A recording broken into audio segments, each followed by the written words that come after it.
Hello दोस्तों। अपने bank से सोचते हैं कि अब आप जा करके स्टेट बैंक ऑफ इंडिया में डायरेक्ट ऑफिसर लग जाएं।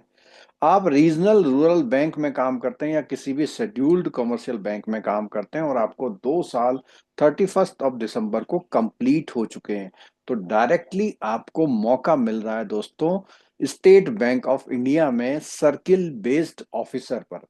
इस वीडियो में इसी के कुछ इंपॉर्टेंट पॉइंट आपको बताएंगे और साथ में ये भी बताएंगे जो इसके लिए एक स्पेसिफिक जनरल अवेयरनेस और बैंकिंग से रिलेटेड जो एक कोर्स होता है वो लॉन्च हो चुका है, उसको आप अवेल कर सकते हैं। तो दोस्तों सबसे पहले हम बात करते हैं कि ये वैकेंसी है, ये वैकेंसी की डिटेल्स क्या है। सबसे पहले हम लोग ये जान लेते हैं।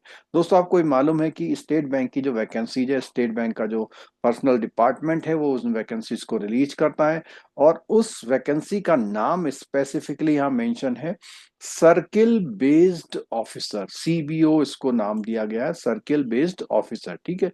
और इसकी जो डेट है दोस्तों, ये डेट आपकी स्टार्ट होती है 29 ऑफ जनवरी से स्टार्ट है और 18 फरवरी लास्ट डेट इसकी है।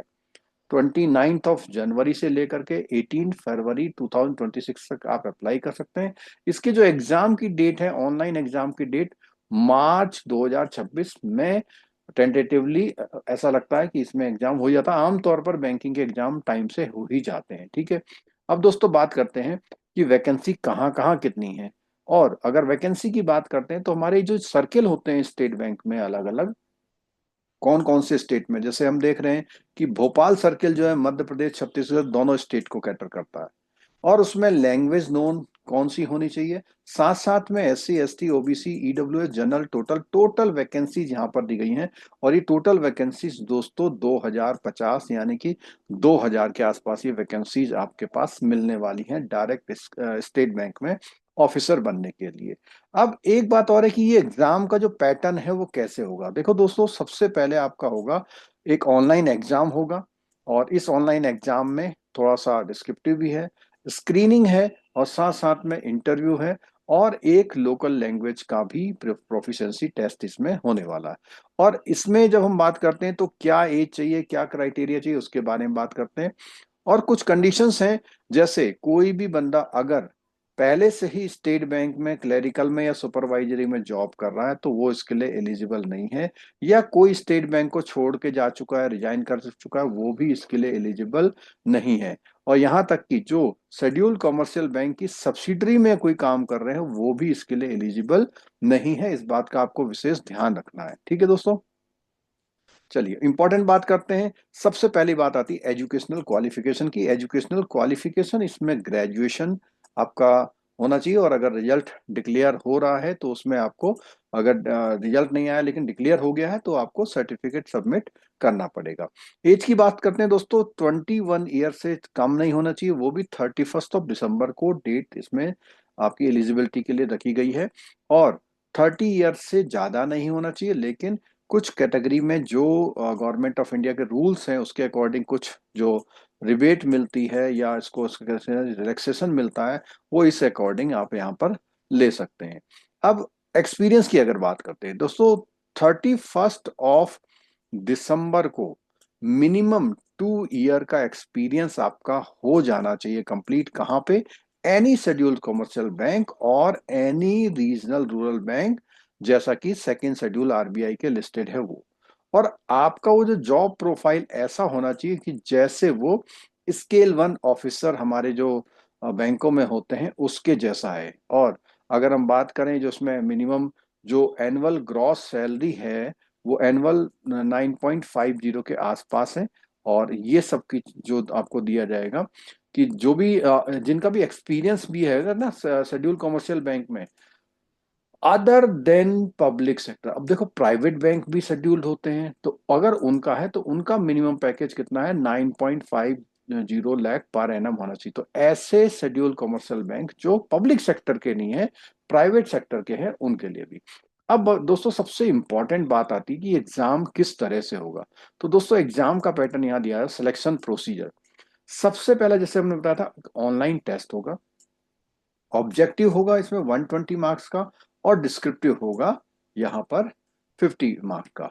तो 50 मार्क्स का टेस्ट आपका डिस्क्रिप्टिव है और 120 मार्क्स का आपका ये ऑब्जेक्टिव टेस्ट है। अब ये जो ऑब्जेक्टिव टेस्ट होगा इसमें कौन कौन से सब्जेक्ट होंगे, इसमें एक तो इंग्लिश लैंग्वेज का है, बैंकिंग नॉलेज जिसका हम बता रहे हैं कि ये जो बैंकिंग नॉलेज वाला पार्ट है और प्लस कुछ इकोनॉमी वाला पार्ट है, ये हमारे कोर्सेस में यहाँ पर अवेलेबल रहने वाला है। ठीक है, बाकी एक टेस्ट आपका जनरल अवेयरनेस जो करंट अफेयर चलती है थोड़ी, और कंप्यूटर एप्टीट्यूड। तो इस तरह से आपका ये एग्जाम होगा। एग्जाम पैटर्न हमने आपको बता दिया।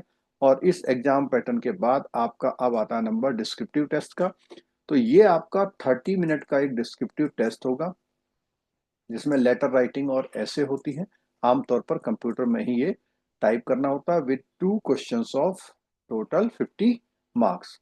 और यहाँ पर क्या है, there will no sectional qualifying marks, there is minimum qualifying marks on aggregate and minimum qualifying marks will be decided by the bank। वो मेरिट के हिसाब से हो जाता है। ठीक है, पेनल्टी की बात करते हैं अगर, तो यहाँ पर कोई रॉन्ग आंसर्स के लिए ऑब्जेक्टिव टेस्ट में कोई भी पेनल्टी नहीं है। ये बहुत सरप्राइजिंग फैक्ट है कि इस एग्जाम में इसके लिए कोई भी पेनल्टी नहीं रखी गई है। ठीक है, और selection sectoral marks sectional marks will not be maintain for online exam. तो पहले ही हमने बात बता थी। स्क्रीनिंग की बात आती है, तो जब जो लोग क्वालिफाइड हो जाएंगे ऑनलाइन एग्जाम में, उनको एक स्क्रीनिंग कमेटी उनका सारा कुछ देखेगी कि उसके एक्सपीरियंस एलिजिबल हैं या नहीं है, उन सब बारे में यहाँ पर बात की जाएगी। और उसके बाद आएगा आपका इंटरव्यू, और इंटरव्यू के बाद हो जाएगा आपका फाइनल सिलेक्शन।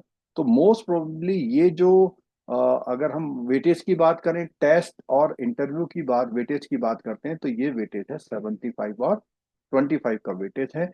एक लोकल लैंग्वेज का प्रोफिशिएंसी टेस्ट भी होगा, क्योंकि आपने क्योंकि अप्लाई जिस सर्कल में कर रहे हैं वहाँ की जो लैंग्वेज है वो आपको प्रॉपरली आनी चाहिए उसे।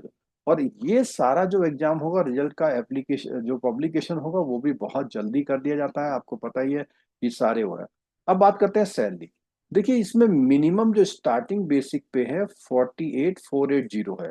ठीक है, तो इसका ये स्केल आपका रहेगा, और उसके अकॉर्डिंग डीए वगैरह वगैरह जो भी यहाँ पे बेनिफिट्स मिलते हैं बैंकों में वो भी रहेगा, और ट्रेनिंग वगैरह सब कुछ यहाँ पर आपको सर्किल बेस्ड ऑफिसर के अकॉर्डिंग जो भी कुछ होगा प्रोबेशन में रखा जाएगा 6 महीने में। और 6 महीने के बाद आपको will be confirmed in the service of the bank in junior management grade scale JMG1, यानी स्केल 1 की तरह आप आएंगे। अगर आप वहां पर भी स्केल 1 है तो यहाँ पर भी आप स्केल 1 ही रहेंगे, लेकिन ये स्पेशल सर्किल बेस्ड ऑफिसर की ये पोस्ट आई है।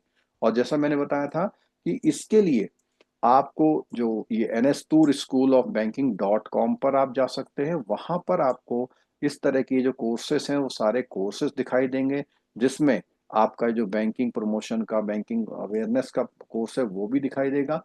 साथ साथ में आपको एक जानकारी और दे दें कि दोस्तों लास्ट 30 ईयर में हमारे वहां से ऑलमोस्ट 10 लाख से ज्यादा स्टूडेंट्स ने अपने जो JIB CIB और प्रमोशन एग्जाम के लिए हमारे वीडियो लेसन्स और PDF का यूज करके अपना क्वालिफाई किया है। और इनकी कोर्सेज की जानकारी मोबाइल एप्लीकेशन पर या NSTourSchoolofBanking.com पर भी मिल सकती है। साथ साथ में आपको एक जानकारी और दे दें कि जिस जो इसका ऑनलाइन टेस्ट है उसके कुछ जो पेपर्स हैं वो भी आपको प्रोवाइड कर दिए जाएंगे सैंपल बेसिस पे, जिससे आप उससे प्रैक्टिस कर पाए। तो दोस्तों, ये जो ऑफर है इसका आप यूज कर लीजिए, क्योंकि एग्जाम बहुत जल्दी होने वाला है। कोर्स हमारा रेडी है, इस कोर्स के अकॉर्डिंग आप जिसको हमारे टूर सर ने डेवलप किया हुआ है स्पेसिफिकली, और आपको पता ही है कि बहुत पुराने समय से सर के द्वारा जितने भी बैंकिंग के JIB CIB banking promotion exam की तैयारी के लिए बहुत से लोगों ने यहाँ कोर्स करके अपने सक्सेस ली है। तो उसी तरह आप यहाँ पर भी ले सकते हैं। इस वीडियो को अपने उन दोस्तों के साथ जरूर शेयर कर दीजिएगा जो चाहते हैं कि स्टेट बैंक में जॉब लग जाए, या जिस बैंक में है वहां से फायदा पहुंच चुके हैं और स्केल 1 की जो जॉब है वो अपनी मेंटेन भी कर रहे हैं। तो 2 साल का एक्सपीरियंस हुआ तो सीधे यहाँ पर वो आ सकते हैं। Thank you so much.